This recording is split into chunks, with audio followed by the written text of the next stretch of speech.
ओम श्री गणेशाय नमः। आप सभी का हमारे YouTube चैनल पर हार्दिक स्वागत है। आज सुने माघ संकष्टी गणेश चतुर्थी व्रत की पौराणिक कथा। संकष्टी गणेश चतुर्थी व्रत प्रत्येक मास के कृष्ण पक्ष की चतुर्थी को किया जाता है। माघ मास के कृष्ण पक्ष की चतुर्थी को किया जाने वाला व्रत माघ संकष्टी गणेश चतुर्थी व्रत कहलाता है। भविष्य पुराण में कहा गया है कि जब मन संकटों से घिरा महसूस करे तो गणेश चतुर्थी का व्रत करे। इससे कष्ट दूर होते हैं और धर्म, अर्थ, मोक्ष, विद्या, धन व आरोग्य की प्राप्ति होती है। एक बार पार्वती जी ने पूछा कि हे वत्स, माघ महीने में किस गणेश की पूजा करनी चाहिए तथा इसका क्या नाम है। उस दिन पूजन में किस वस्तु का नैवेद्य अर्पित करना चाहिए। तब गणेश जी ने कहा कि हे माता, माघ में भालचंद्र नामक गणेश की पूजा करनी चाहिए। इनका पूजन षोडशोपचार विधि से करना चाहिए। हे माता पार्वती, इस दिन तिल के 10 लड्डू बना लें, 5 लड्डू देवता को चढ़ावें और शेष 5 ब्राह्मण को दान दे देवें। ब्राह्मण की पूजा भक्ति पूर्वक करके उन्हें दक्षिणा देने के बाद उन 5 लड्डुओं को उन्हें प्रदान कर दें। इस संबंध में मैं आपको राजा हरिश्चंद्र का वृत्तांत सुनाता हूँ। सतयुग में हरिश्चंद्र नामक एक प्रतापी राजा हुए थे। वे सरल स्वभाव के एक सत्यनिष्ठ राजा थे। हे देवी, उनके शासन काल में अधर्म नाम की कोई वस्तु नहीं थी। उनके राज्य में कोई अपाहिज, दरिद्र या दुखी नहीं था। सभी लोग आदि व्याधि से रहित एवं दीर्घायु होते थे। उन्हीं के राज्य में एक ऋषि शर्मा नामक तपस्वी ब्राह्मण रहते थे। एक पुत्र प्राप्ति के बाद वे स्वर्गवासी हो गए। पुत्र का भरण पोषण उनकी पत्नी करने लगी। वह विधवा ब्राह्मणी भिक्षाटन के द्वारा पुत्र का पालन पोषण करती थी। उस ब्राह्मणी ने माघ मास की संकष्टी चतुर्थी का व्रत किया। वह पतिव्रता ब्राह्मणी गोबर से गणेश जी की प्रतिमा बनाकर सदैव पूजन किया करती थी। हे पार्वती, भिक्षाटन के द्वारा ही उसने पूर्वोक्त रीति से तिल के 10 लड्डू बनाए। इसी बीच उसका पुत्र गणेश जी की मूर्ति अपने गले में बांधकर स्वेच्छा से खेलने के लिए बाहर चला गया। तब एक नर पिशाच कुम्हार ने उस ब्राह्मणी के 5 वर्षीय बालक को जबरन पकड़कर अपने आवा में छोड़कर मिट्टी के बर्तनों को पकाने के लिए उसमें आग लगा दी। इधर उसकी माता अपने बच्चों को ढूंढने लगी। उसे न पाकर वह बड़ी व्याकुल हुई। वह ब्राह्मणी विलाप करती हुई गणेश जी से प्रार्थना करने लगी, हे गणेश जी, आप इस दुखियारी की रक्षा कीजिए। मैं पुत्र के वियोग में व्यथित हूँ, आप मेरी रक्षा कीजिए। वह ब्राह्मणी इसी प्रकार आधी रात तक विलाप करती रही। प्रातःकाल होने पर कुम्हार अपने पके हुए बर्तनों को देखने के लिए आया। जब उसने आवा खोल के देखा तो उसमें जांग भर पानी जमा हुआ पाया। और इससे भी अधिक आश्चर्य उसे जब हुआ कि उसमें बैठे एक खेलते हुए बालक को देखा। ऐसी अद्भुत घटना देखकर वह भयवश कांपने लगा और इस बात की सूचना उसने राज दरबार में दी। उसने राज्यसभा में अपने कुकृत्य का वर्णन किया। कुम्हार ने कहा, हे महाराज हरिश्चंद्र, मैं अपने दुष्कर्म के लिए वध के योग्य हूँ। उसने आगे कहा, हे महाराज, कन्या के विवाह के लिए मैंने कई बार मिट्टी के बर्तन पकाने के लिए आंवा लगाया, परंतु मेरे बर्तन कभी नहीं पके और सदैव कच्चे रह गए। तब मैंने भयभीत होकर एक तांत्रिक से इसका कारण पूछा। उसने कहा कि चुपचाप किसी लड़के की तुम बलि चढ़ा दो। मैंने सोचा, मैं किसके बालक की बलि दूं? जिसके बालक की बलि दूंगा, क्या वह मुझे जीवित छोड़ेगा?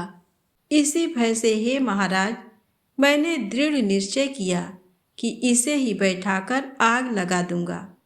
मैंने अपनी पत्नी से परामर्श किया कि ऋषि शर्मा ब्राह्मण मृत हो गए हैं।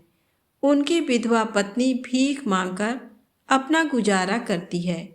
अरे, वह लड़के को लेकर क्या करेगी? मैं यदि उसके पुत्र की बलि दे दूं तो मेरे बर्तन पक जाएंगे। मैं इस जघन्य कर्म को करके रात में निश्चिंत होकर सो गया। प्रातः जब मैंने आँख खोलकर देखा तो क्या देखता हूँ कि उस लड़के को मैंने जिस स्थिति में बैठा गया था वह उसी तरह निर्भय भाव से बैठा है और उसमें जांघ भर पानी भरा हुआ है।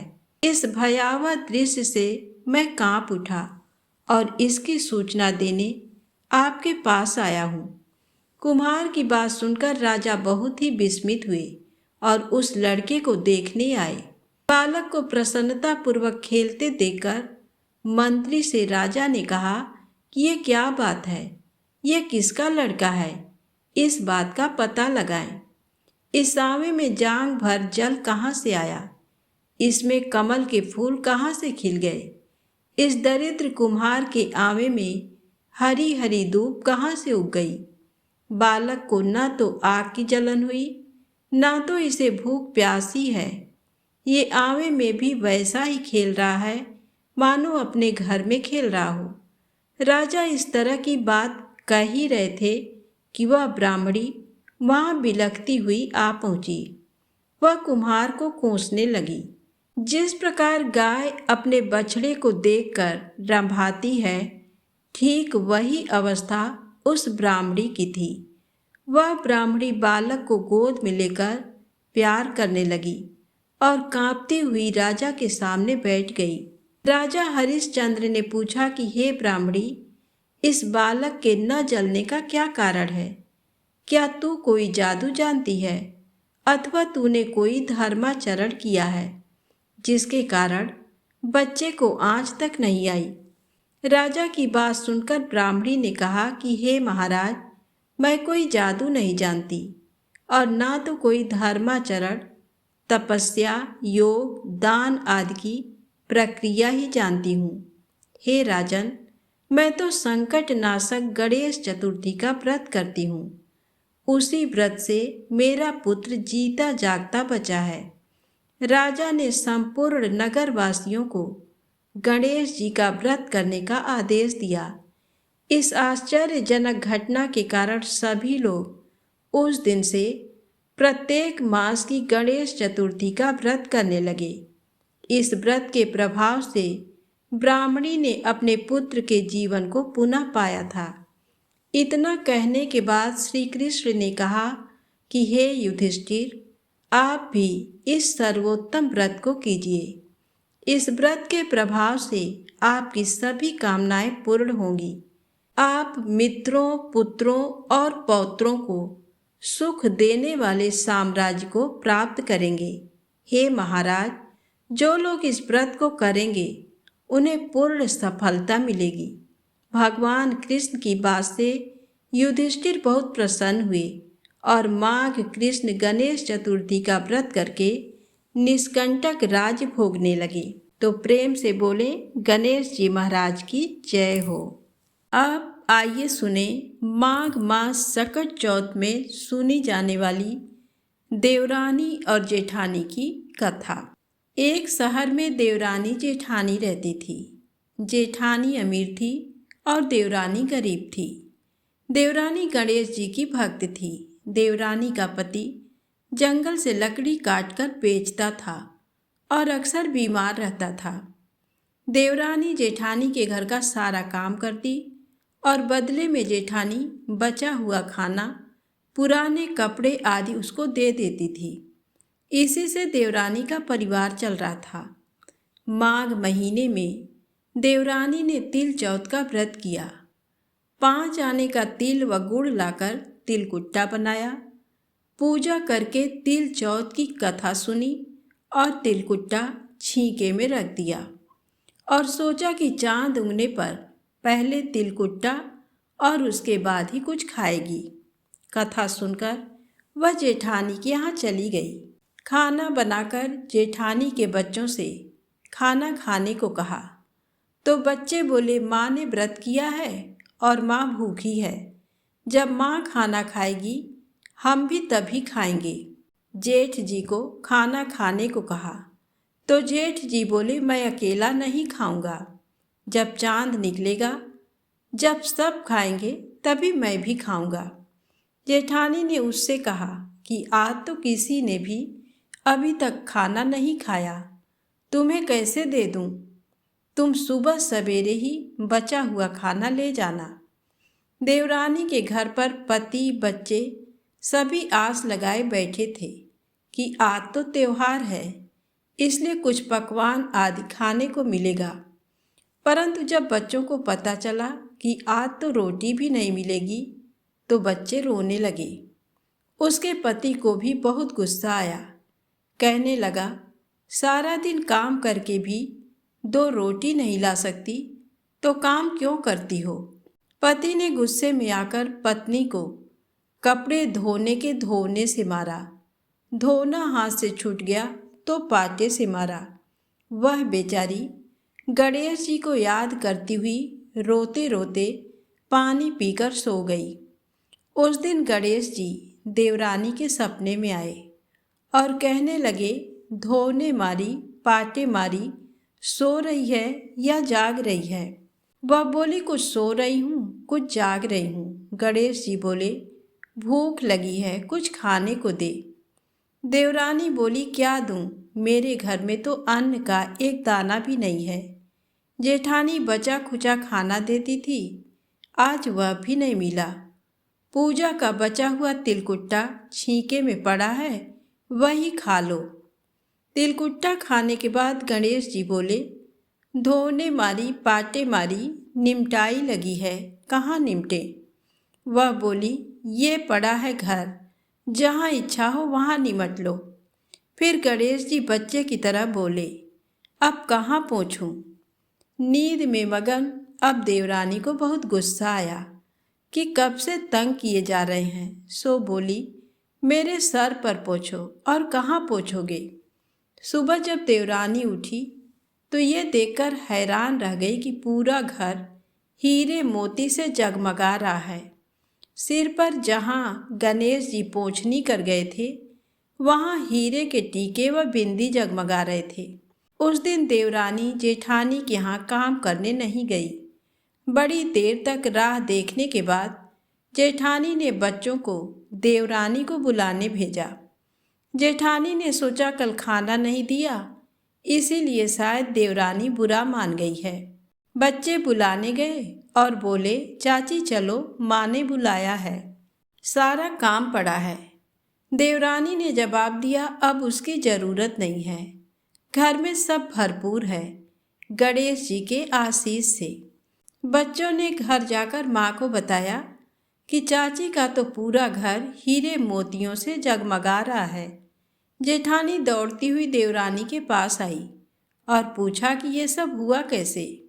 देवरानी ने उसके साथ जो हुआ वो सब कह डाला। घर लौटकर जेठानी अपने पति से कहा कि आप मुझे धोने और पाटे से मारो।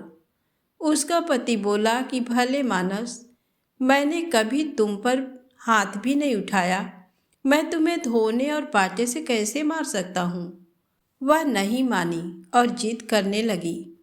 मजबूरन पति को उसे मारना पड़ा। उसने ढेर सारा घी डालकर चूरमा बनाया और छींके में रखकर और सो गई। रात को गणेश जी सपने में आए और कहने लगे, भूख लगी है, क्या खाऊं?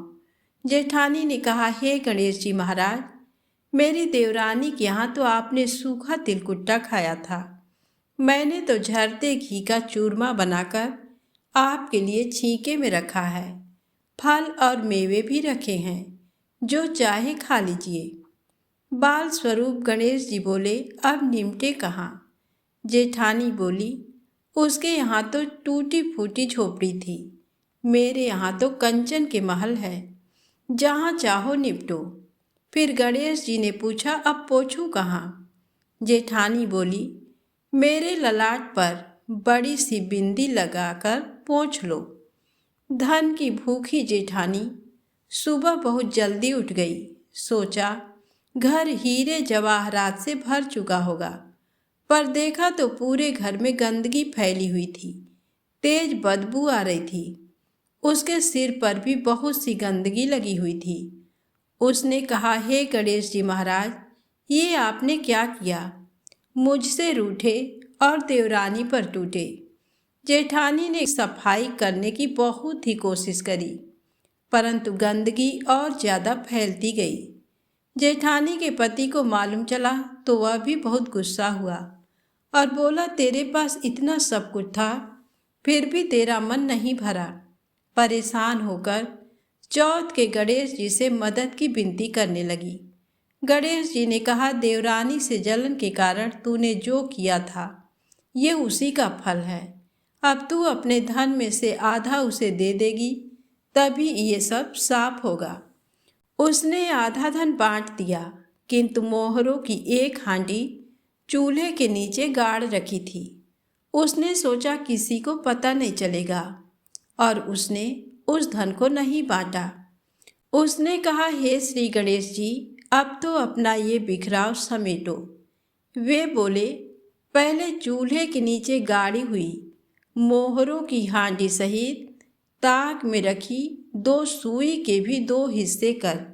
इस प्रकार गणेश जी ने बाल स्वरूप में आकर सुई जैसी छोटी चीज का भी बंटवारा किया, तब अपनी माया समेटी। हे गणेश जी महाराज, जैसी आपने देवरानी पर कृपा की वैसी सब पर करना। कहानी कहने वाले, सुनने वाले व हुंकारा भरने वाले सब पर कृपा करना, लेकिन जेठानी को जैसी सजा दी वैसी किसी को मत देना। तो प्रेम से बोले, गणेश जी महाराज की जय हो। अब आइए सुने गणेश जी की अगली पौराणिक कथा। एक समय की बात है, किसी गांव में एक विष्णु शर्मा नाम के ब्राह्मण रहते थे।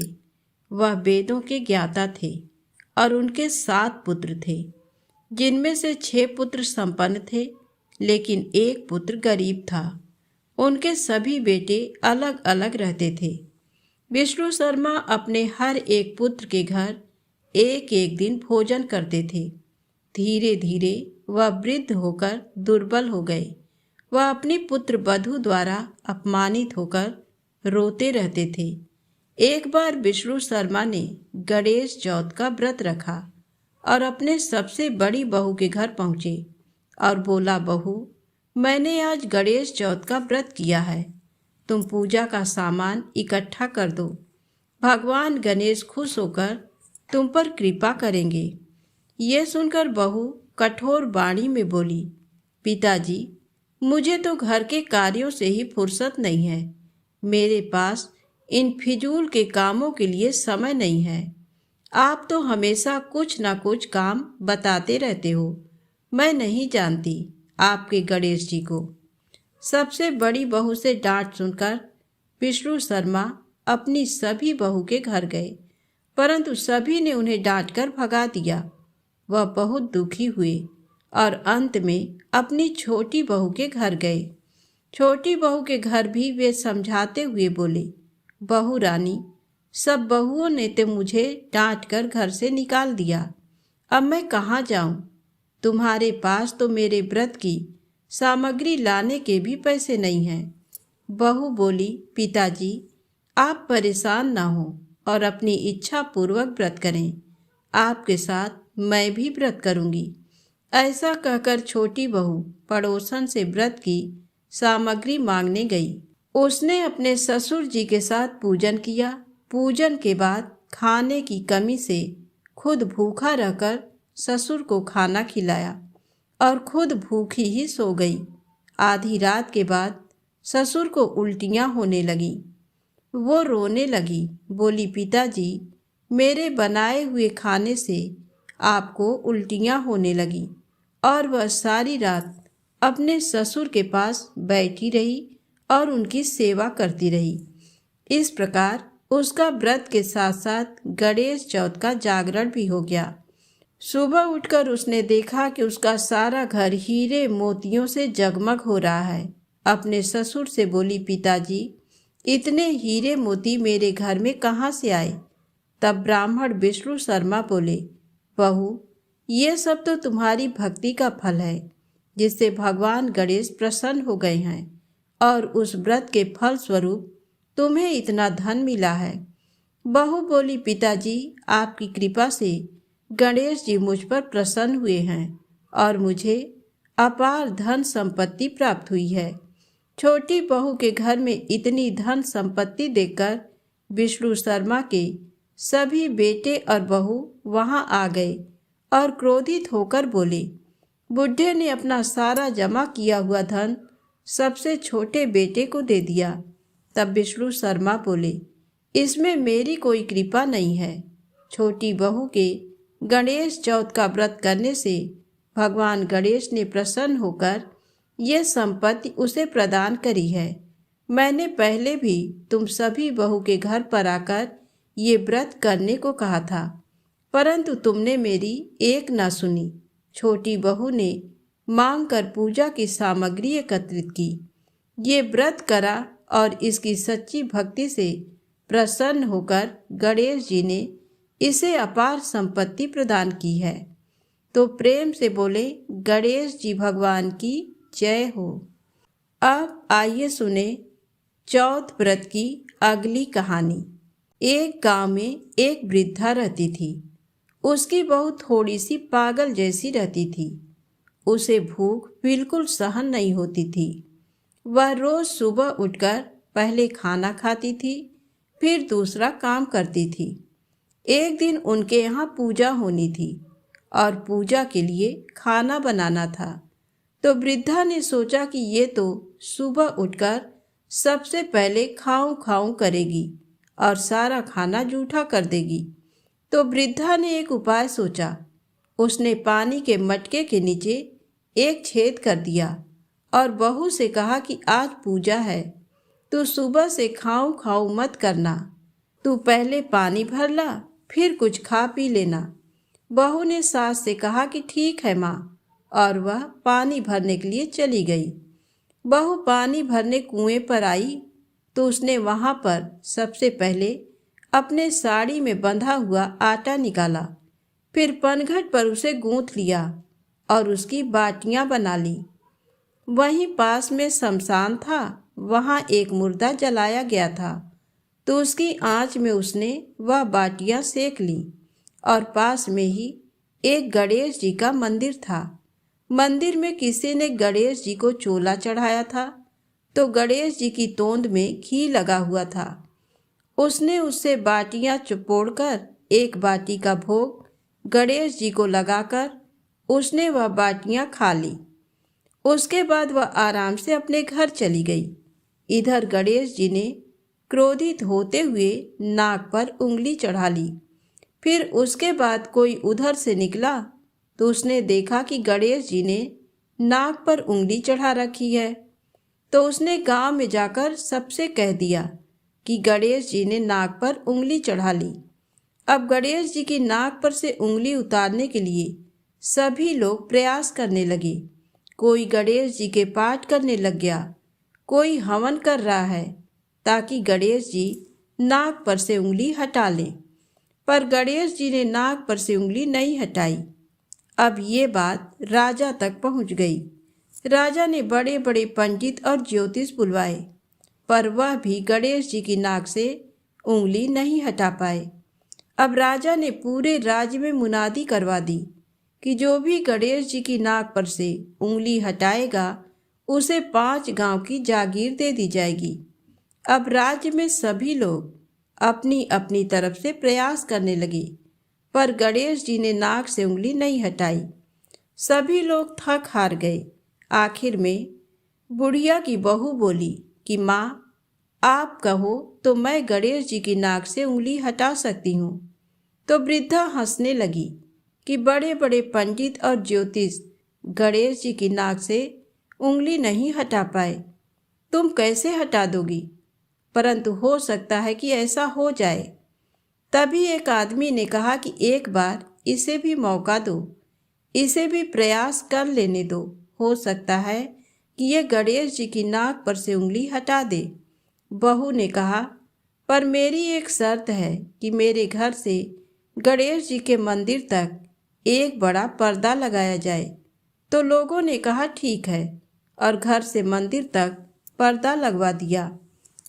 अब बहू ने अपने घाघरे में धोना यानी कपड़े धोने का हथियार छिपाकर मंदिर गई। मंदिर में धोना निकालकर गणेश जी से बोली, कारे कारे गणेशिया, अपने घर से आटा लाई, पनघट पर आटा गूथा, मरे मुर्दे की आग पर बाटियां सेकी, तुम्हारी तोंद से जरा सा घी ले लिया तो तूने नाक पर उंगली चढ़ा ली। नाक पर से उंगली हटा रहा कि नहीं? नहीं तो दूं एक धोना, अभी तुम्हारे टुकड़े टुकड़े हो जाएंगे। बहू की बात सुनकर गणेश जी डर गए। उन्होंने सोचा कि ये तो बावली है, मार देगी तो क्या करेंगे, का कोई भरोसा नहीं है। और गणेश जी ने फट से नाक पर से उंगली हटा ली।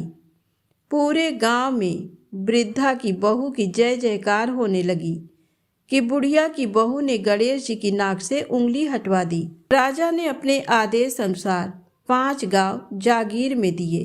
हे गणेश जी महाराज, जैसे उस बुढ़िया की बहू के टूटे वैसे सबके टूटें। जो कथा अधूरी हो तो पूरी करें, और जो पूरी हो तो मान करें। कहानी कहने वाले और सुनने वाले सभी की मनोकामनाएं पूर्ण करें।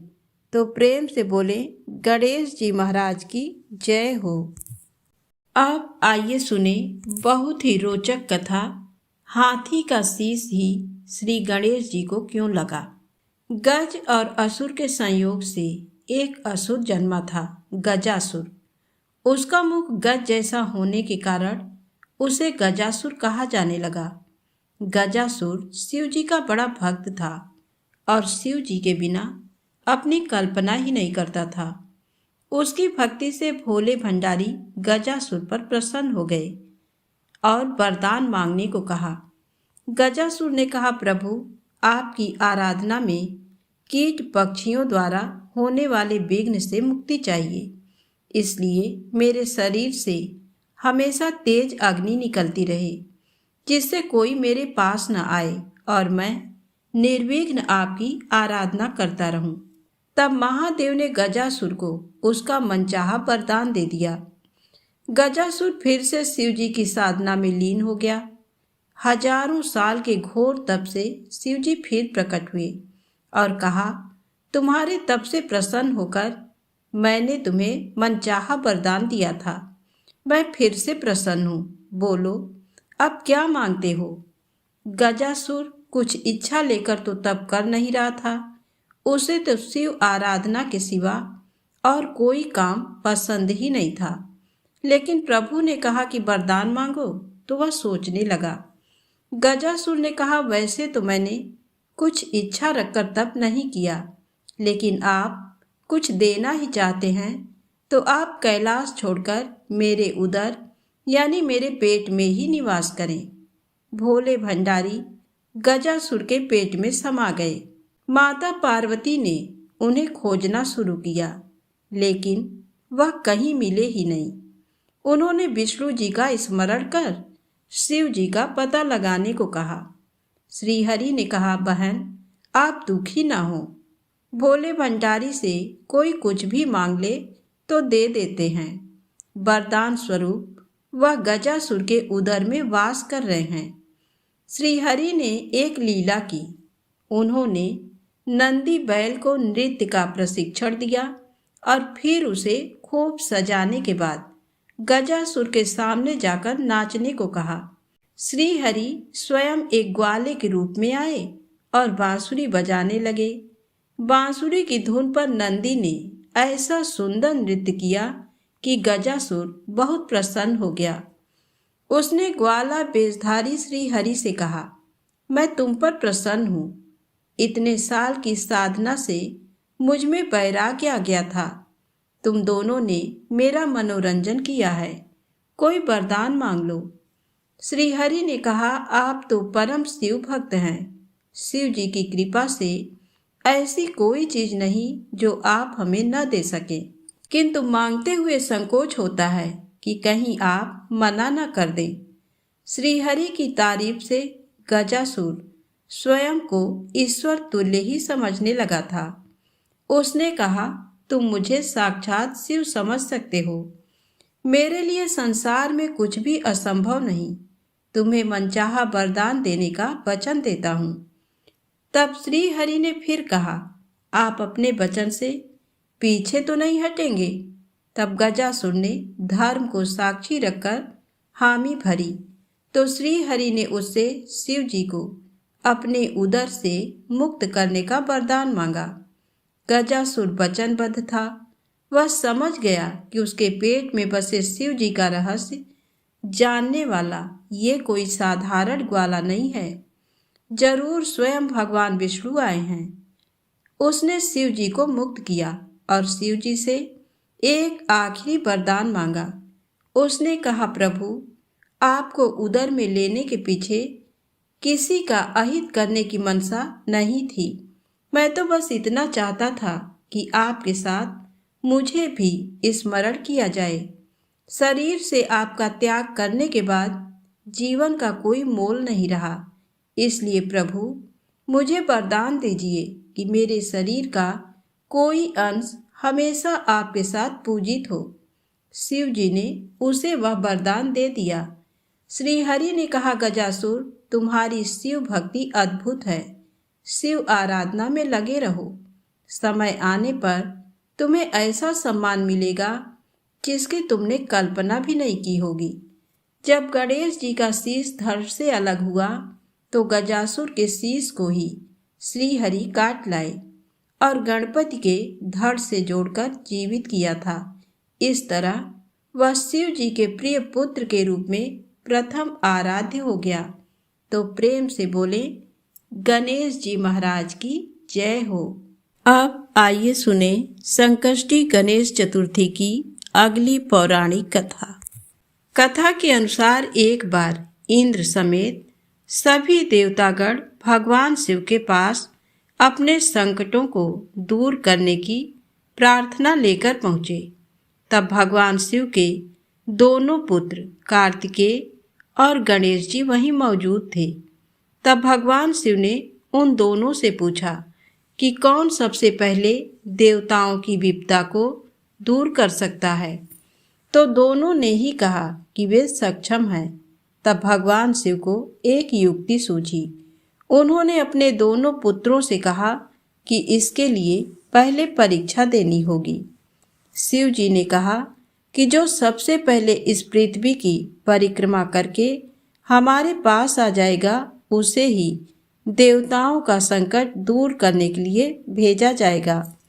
परीक्षा की बात सुनकर भगवान कार्तिकेय अपने वाहन मयूर पर सवार हो गए और पिता से आज्ञा लेकर पृथ्वी की परिक्रमा के लिए निकल पड़े।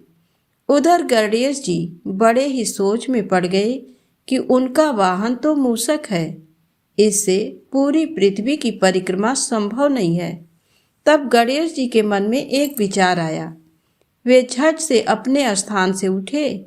फिर वे हाथ जोड़कर अपने पिता भगवान शिव और माता पार्वती की 7 बार परिक्रमा किए। उसके बाद अपने स्थान पर आकर बैठ गए।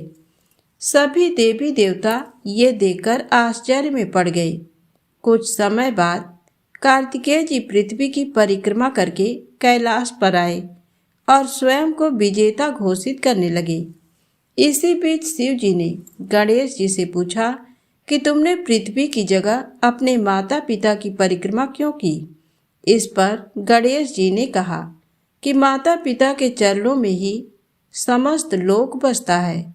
छोटे पुत्र का उत्तर सुनकर शिव जी बड़े प्रसन्न हुए। उन्होंने गणेश जी को देवताओं का संकट दूर करने के लिए भेजा।